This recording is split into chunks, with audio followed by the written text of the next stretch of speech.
berzikir ndak enak, bersolawat ndak enak. Kalau sudah ndak enak ibadah, kelezatan dicabut, maka malas gitu loh. Maka kemarin di kajian terakhir futur penyakitnya itu, jadi malas. Kalau malas, harusnya murid cepat-cepat istighfar, cepat-cepat koreksi. Apa yang dikoreksi? Berarti saya ini banyak lupanya sama Tuhan. Kita dari keadaan tidur dibangunkan. Nah, ketika bangun, apakah sudah bersyukur sama Tuhan? Itu yang pertama. Yang kedua, ketika menjalani kehidupan setelah dibangunkan, apakah kita mencerminkan sifat ketuhanan di dalam hidup kita? Manusia itu kalau ndak paham, ndak kenal diri, kalau sudah bekerja sukses, dalam hatinya berkata, kesuksesan ini adalah hasil jerih payahku, hasil kepintaranku, hasil kecerdasanku. Kunya itu kalau ndak sadar dia bisa bekerja karena ada ruh, ada jasad. Coba kalau ndak ada jasad, nggak ada ruh, bisa nyangkul lah? Nggak bisa.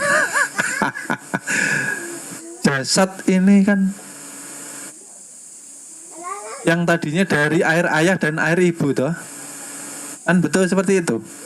Air ini tadi pun dari makanan dan minuman yang ditumbuhkan oleh bumi dan diturunkan Allah dari langit. Artinya kita harus sadar, zahir batin ini kita tidak mempunyai hak gitu loh. Artinya apa?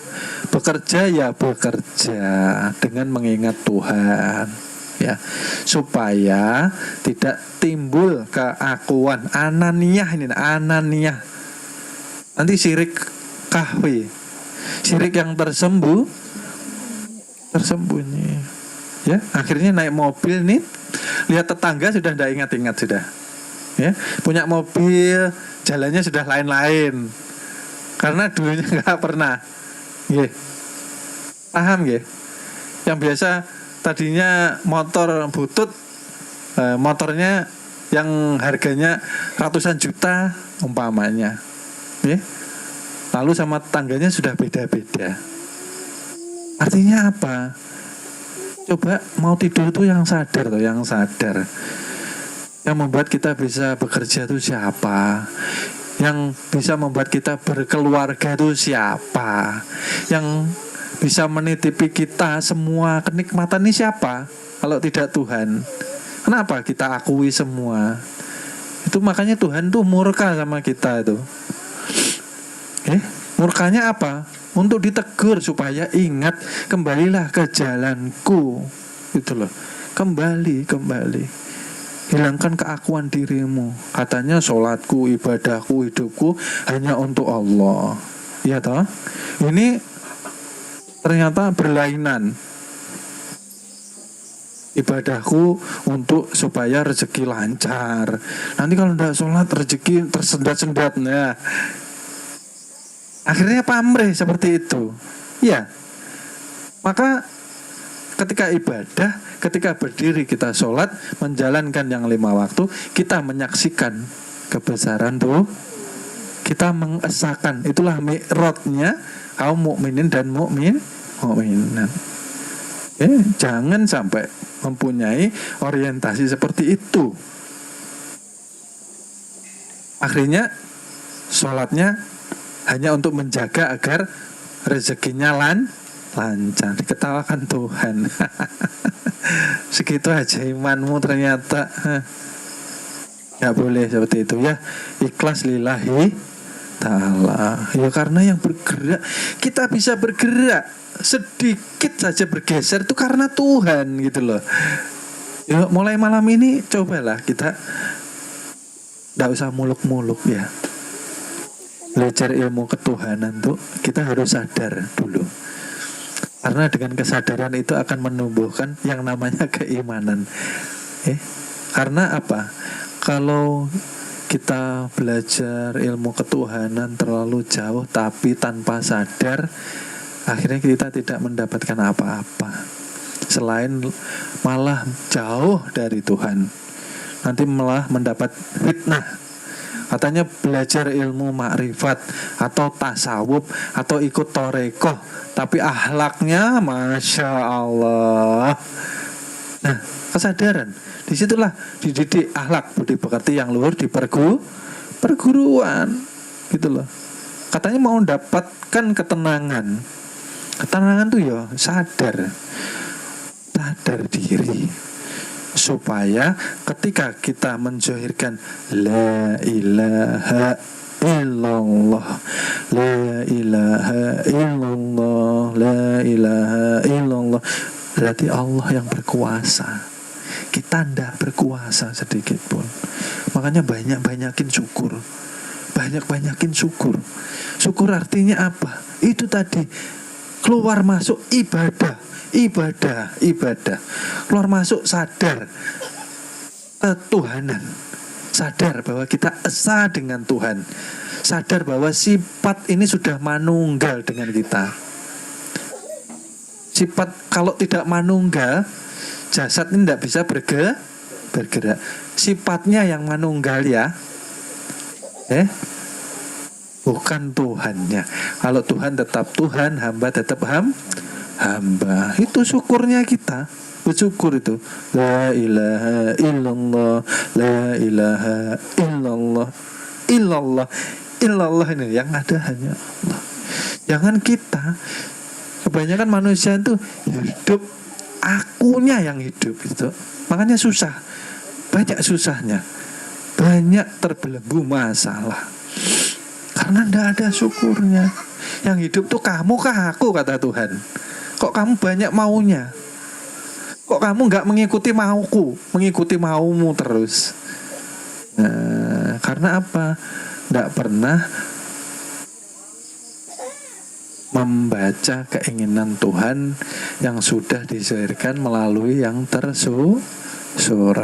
Maunya Tuhan apa sih? Kita berbuat baik di atas muka bumi. Intinya kan itu tadi. Al-Quran itu menceritakan hidupnya para nabi, para rasul, bagaimana ujiannya, bagaimana perjalanan keimanannya, bagaimana sebab akibatnya orang kalau menentang Tuhan, memusuhi Tuhan, durhaka dengan Tuhan, bagaimana. Kan seperti itu. Nah, kenapa kita hanya dibaca, tidak dipahami, tidak ditafakuri? Jangan hanya dibaca, tidak dapat apa-apa kita. Nah, setiap zaman pasti diganti yang lebih baik oleh Tuhan. Nah, kita nanti juga akan diganti. Anak-anak kita sudah lahir. Kenapa kita ini sifatnya masih kekanak-kanakan, gitu loh. Ketika anak-anak kita sudah dilahirkan, artinya persiapan kita untuk ada yang meneruskan. Kita jangan semaunya. Pantas hidup itu tidak tenang. Jauh sekali dengan sadar ketuhanan. Jauh sekali. Artinya apa? Ini nanti ada kaitannya dengan pertanyaan yang kedua ya. Ini tadi. Ada bagaimana menghadapi ini. Kehidupan ini bagaimana menghilangkan rasa takut dan khawatir. Karena kita ini manusia terlalu sibuk bekerja, terlalu sibuk ngurus anak, ngurus istri, ngurus suami, terlalu sibuk mengurusi ambisi, angan-angan, impian, kemauan yang belum kita gapai. Terlalu sibuk mengurusi yang di luar, lupa dengan napasnya sendiri. Akhirnya bekerja ini ya karena bekerjanya tidak disertai dengan ibadah. Artinya apa? Bekerjanya tidak barokah.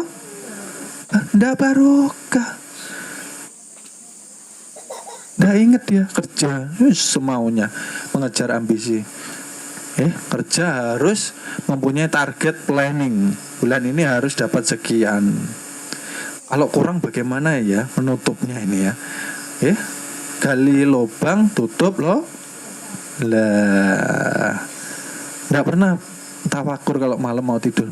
Kenapa ya hidupku kok kayak gini ya? Kenapa? Harusnya kan seperti itu toh yang normal. Kita hidup ngantuk tidur, bangun tidur yang diurusi perut, ya. Bangun tidur mau tidur ingat Tuhan. Kan sudah dikatakan murid, kalau mau tidur usahakan dengan wudu. Nanti kalau pas tidur pulang aman. Wudu zahir, wudu batin. Artinya apa? Kotoran lepas. Ya. Buruk sangka, dendam, tidak suka sama orang, punya ingatan kejelekan orang, dilepas semua. Tidak boleh mengingat kejelekan orang. Itu kita menanam satu kotoran. Kotoran kalau ditanam akan berulat. Ulatnya apa? Menjadi penyakit akan mengeraskan hati. Jangan mau tidur dilepas. Itu pembersihan wudunya batin kita, gitu loh. Pernah kah ini tidur masih teringat, itu nggak senang sama si A, nggak senang sama si B. Tidur ini membawa dendam, tidur membawa prasangka tidak baik, tidur membawa segala sesuatu yang tidak baik. Artinya tidurnya bersifat najis. Pantes, ya. Banyak yang ketika tidur banyak akhirnya yang sakit karena teluh, karena sihir, karena guna-guna, karena makhluk-makhluk. Harus pantas tidurnya dalam keadaan kotor, gitu loh. Mau tidur itu satu aja yang diingat, Allah dan Rasul Allah, gitu loh.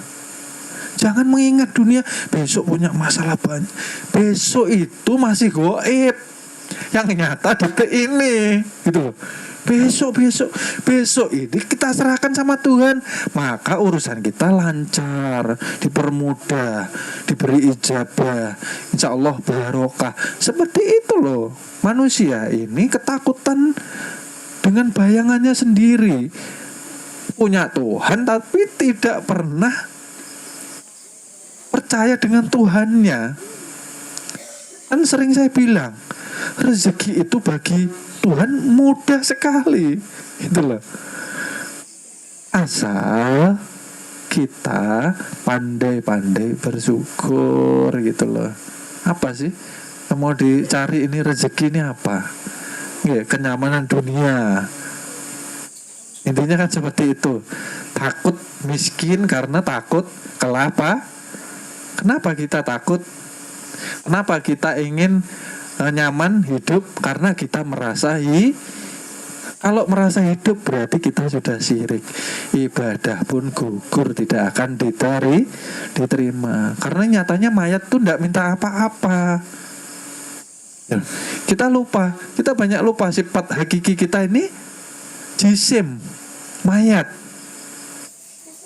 Kalau lupa, kita akhirnya banyak ambisi, banyak keinginan. Tidur yang diangan-angankan bonus. Bagaimana mentarget nanti bulan depan seperti ini. Nah, pikirannya dunia terus. Maka mau persiapan mati. Mau tidur itu bersihkan hati supaya mendapat ketenangan. Kan seperti itu. Jadi nyaman istighfar tuh. Astaghfirullahaladzim Alladzi la ilaha illa. Istighfarnya nyaman, karena tidak pernah percaya sama Tuhan. Ini yang jadi masalah. Imannya hanya di lisan saja. Besok dipikir sendiri. Maka ada Tuhan yang sudah merencanakan. Maka Tuhan sudah menyatakan. Terkadang yang menurut kita baik Mohon maaf, akan kami lanjut episode berikutnya. Terima kasih.